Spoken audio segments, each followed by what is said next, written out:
of Samsung White's win. Thank you very much, guys. We're just about to break down this game. And of course, I think a little bit as expected, Team Solomid coming away very poorly after that lane swap. I want to talk about some of the decisions that Samsung White had because their team composition seemed to work out. And Crepo and Monty, I mean, what was your thoughts on how TSM handled it and what Samsung White did right? I think I like what Samsung White did initially. They wanted to lane swap away from TSM, and they combined that with a beautiful level 1 play.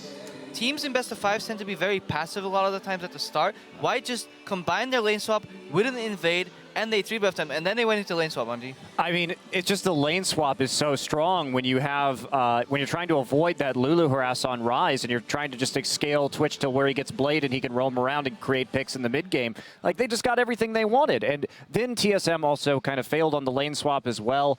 And it was a train wreck. Especially level 1, if you look at vision, you should always have vision of at least 2 buffs, whether it be your own 2 buffs or 2 of the enemy buffs, preferably 3 on opposite sides of the map so you can roughly pinpoint where people are starting. TSM had vision on 1 buff, then realized they were in the process of getting 3 buffed and ran to the red buff, but by that time, Dandy was already done and the jungle was compromised.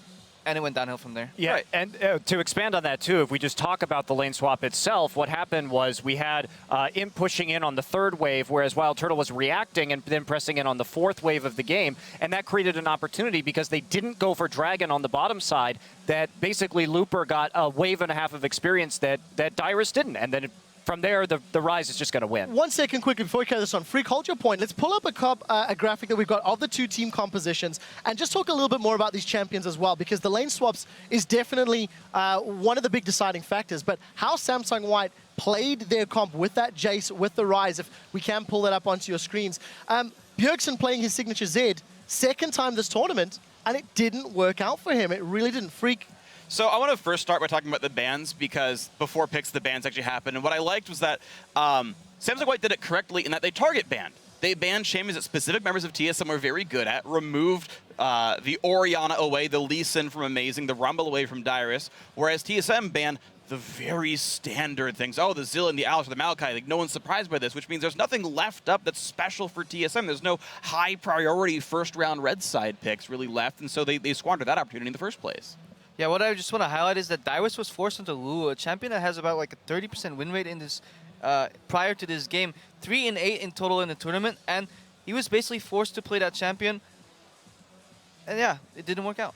Let's talk a little bit about the team comps too, because it really makes it very clear. Yeah, it was relatively close in the early game, but being close in the early game is exactly what White wants with this team comp. They have 2 tier-dependent champions in Rise and Jace. These are champions that want to scale till about 23 minutes when the Muramana, when the Seraph's Embrace come in, and that's when all hell breaks loose, and that's what we saw. And we look at TSM's comp. Very centered around attack damage, especially since we did see that Dyrus was shut down early, so he didn't have a lot of high damage items. Made it very easy for everybody to just buy a Chain Vest. Meanwhile, balance of damage, you had the AD on the AD carry on Twitch and Jace, and then you had Elise and Rise rounding out the magic damage. Just, I think, a much better comp for... We're running into the replay here. Double, if we haven't heard from you yet, let's pull the replay up onto your screen.